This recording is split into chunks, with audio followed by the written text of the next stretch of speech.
Cuaca.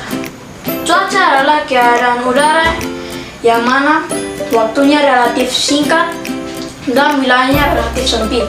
Suhu udara setiap hari selalu berubah. Bila menjelang hujan, suhu udara akan naik karena radiasi matahari tertahan oleh awan tekanan udara. Udara memiliki berat dan berat ini akan menekan permukaan bumi seperti halnya dengan air.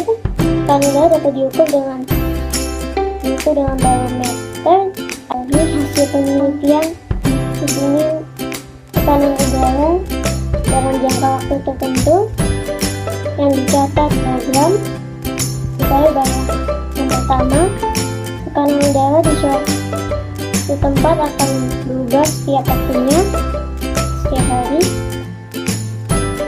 Yang kedua, tekanan udara tertinggi di suatu tempat terjadi pada jam 10 pagi atau 10 malam. Udara. Kandungan wakai dalam udara inilah disebut kelembapan udara. Kelembapan udara biasa juga disebut kelembapan kelesangan atau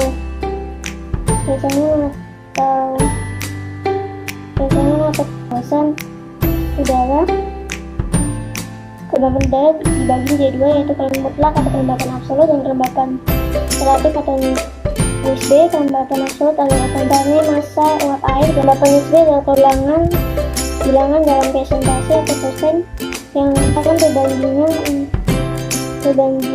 uap air. Kelembapan udara dapat diukur dengan higrometer. Higrometer yang dapat mencatat kelembapan udara sendiri adalah higrograf. Hasil catatan dari higrograf adalah disebut higrogram. Arah dan kecepatan angin. Arah angin dapat dinyatakan dalam derajat. Misalnya 360 derajat berarti arah utara, 90 derajat berarti arah timur, 180 derajat berarti arah selatan, dan 270 derajat berarti arah barat. Awan. Udara yang naik akan bertambah dingin dan pada suatu saat akan tercapai uap jenuh. Kejenuhan inilah yang menyebabkan terjadinya kondensasi dan menjadi awan. Ketinggian awan dibedakan menjadi 3 macam. Yang pertama, awan rendah. Awan rendah mencapai ketinggian 0 sampai 2 meter. Yang kedua, awan menengah. Awan menengah mencapai ketinggian 2000 sampai 6000 meter. Yang ketiga, awan tinggi. Awan tinggi ketinggiannya di atas 6000 meter. Curah hujan. Jika terbentuk awan dan awan ini terus bertambah dingin, titik air bersama debu yang membentuk awan akan terus menggumpal dan membentuk butiran-butiran yang semakin membesar dan turun ke bumi. Kemudian terjadilah hujan. Yang bagian A, lingkungan sekitar kita. Yang pertama, proses-prosesnya mengubah lingkungan. Proses-proses yang terjadi di pusat dapat mengubah lingkungan. Jika lingkungan berubah, manusia juga akan merasakan dampaknya. Proses-proses itu dapat berupa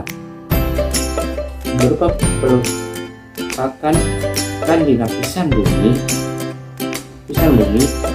yang disebabkan oleh aktivitas manusia atau proses alam seperti erosi oleh angin, air, dan es, air laut, dan sebagainya. Erosi dapat diakibatkan oleh hal di antara angin, air, lester, air laut, dan gerakan tanah. Yang saya jelaskan adalah angin.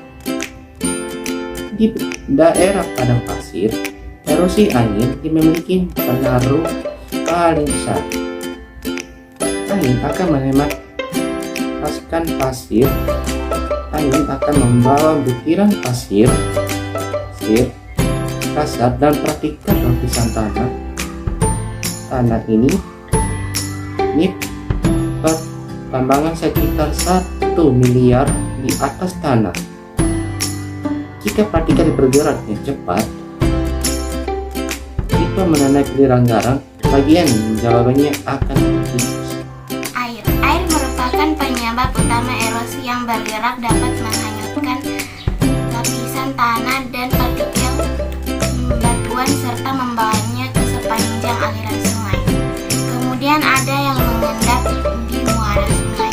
3. Glacier. Glacier adalah lapisan salju yang termapatkan dan tertekan karena beratnya sendiri akan membentuk es. Bentuk inilah yang disebut glacier.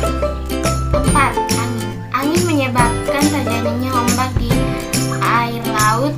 Ombak ini dapat mengakibatkan air membentuk pantai sehingga bebatuan di pantai dapat runtuh. 5. Gerakan tanah. Gerakan tanah merupakan gejala yang umumnya terjadi di daerah pegunungan, yang terutama berlempeng, curam. Ada yang bergerak perlahan tetapi ada juga yang bergerak cepat. Pergerakan tanah secara perlahan disebut rayapan, dan sedangkan yang bergerak cepat disebut aliran.